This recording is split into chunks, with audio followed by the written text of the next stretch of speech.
মালদহে জমি দখলকে কেন্দ্র করে তৃণমূলের দুই গোষ্ঠীর সংঘর্ষ, আহত ৩। জমি দখলকে কেন্দ্র করে তৃণমূলের দুই গোষ্ঠীর সংঘর্ষে রণক্ষেত্র পরিস্থিতি। লাঠি রড নিয়ে সংঘর্ষ, আহত একাধিক। কাঠগড়ায় তৃণমূলের কিষাণ সেলের নেত্রী, এলাকায় বিশাল পুলিশ বাহিনী।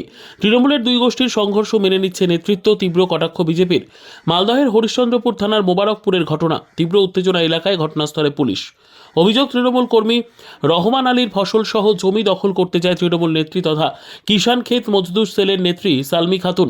তৃণমূল নেতা সালাম শেখ সহ একদল তৃণমূল কর্মী জমির ফসল কাটাও শুরু করে বলে অভিযোগ। সেই সময় রহমান আলীর মা, বছর ৪৫-এর মহিলা, একলাই বাধা দিতে গেলে তাকে ব্যাপক মারধর করা হয় বলে অভিযোগ। কি নিয়ে হয়েছিল বিবাদটা? কত বিঘা জমি ছিল? 3 বিঘা। কাদের জায়গাটা? জায়গাটা হলো মলিকপাড়া মাহাজার, আমার বরকাতার। বলছি মারধর কারা করলো আপনাদেরকে? সিল্লু, রহমান, সালমি, আবার সালম, আবার মানে 8-10 জন। কতজন ছিল? 8-10 জন ছিল। ঘটনার খবর পেয়ে তার স্বামী রহিম আলী ছুটে এলে তাকেও মারধর করা হয়। রক্তাক্ত অবস্থায় লুটিয়ে পড়ে মাটিতে। এরপর উত্তেজনা ছড়িয়ে পড়ে আরও। লোকজন ছুটে আসে, এলাকায় সংঘর্ষ বাধে। কত বিঘা জমি নিয়ে বিবাদ আছে এইভাবে? 3 বিঘা জমিতে বিবাদ আছে। জমিটা কার? জমিটা আমাদের। আমার দাদু বর্গা ছিল, আমার দাদু যে মারা গেল, আমরা খাচ্ছি ওটা জমিটা। আপনারা কোন পার্টি করেন? আমি টিএমসি পার্টি করি 10 বছর থেকে। এখন আমরা জমি চাইছি, শাস্তি হয়। তৃণমূলের দুই গোষ্ঠীর মধ্যে আহত ৩ জন। এর মধ্যে রহিম আলী, তার স্ত্রী এবং দাদার অবস্থা গুরুতর। সকলেই হরিশ্চন্দ্রপুর গ্রামীণ হাসপাতালে চিকিৎসাধীন। ঘটনার তদন্ত শুরু করেছে পুলিশ। শুনলাম এরকম একটা ঘটনা ঘটেছে জমি দখলকে কেন্দ্র করে। ওখানে একটা সংঘর্ষ হয়েছে। আমাদের কিছু দলের লোক, তারা ওখানে যাদের জমি ছিল নাকি তারা মার খেয়েছে, তারা হসপিটালে ভর্তিও আছে।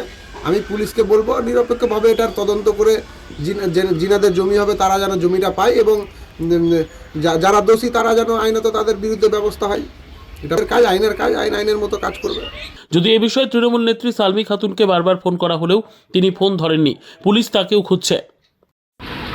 পশ্চিমবঙ্গের আনাচে কানাচে যেখানেই দেখুন জমি দখলের ঘটনা, সেখানেই তৃণমূলের কোনো না কোনো নেতা কর্মী জড়িত আছে। বুথ লেভেলের কর্মী থেকে শুরু করে মণ্ডল লেভেলের, ব্লক লেভেলের, জেলা লেভেলের, রাজ্য লেভেলের কোনো না কোনো নেতা কর্মী পরোক্ষ প্রত্যক্ষভাবে জড়িত আছে এই জমি দখলকে কেন্দ্র করে।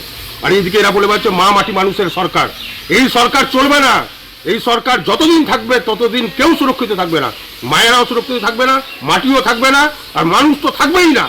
এই জন্য এই সরকারকে জনসাধারণ ঠিক করে নিয়েছে 2026-এর বিধানসভা যে নির্বাচন, এই নির্বাচনে ডাস্টবিনে ছুড়ে ফেলবে। শুধু সময়ের অপেক্ষা করছে যে কবে ভোট আসছে এবং কবে জনসাধারণ নিজের রায় জানাবে।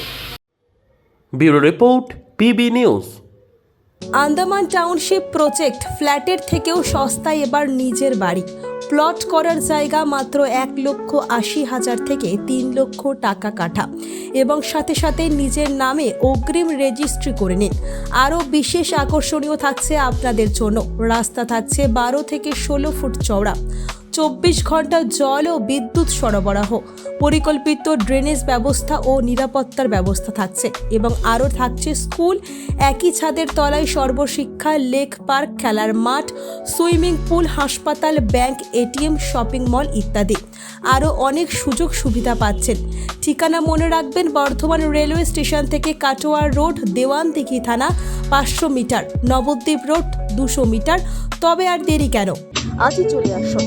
যোগাযোগ নম্বর 8912777955, এছাড়াও 7547903108।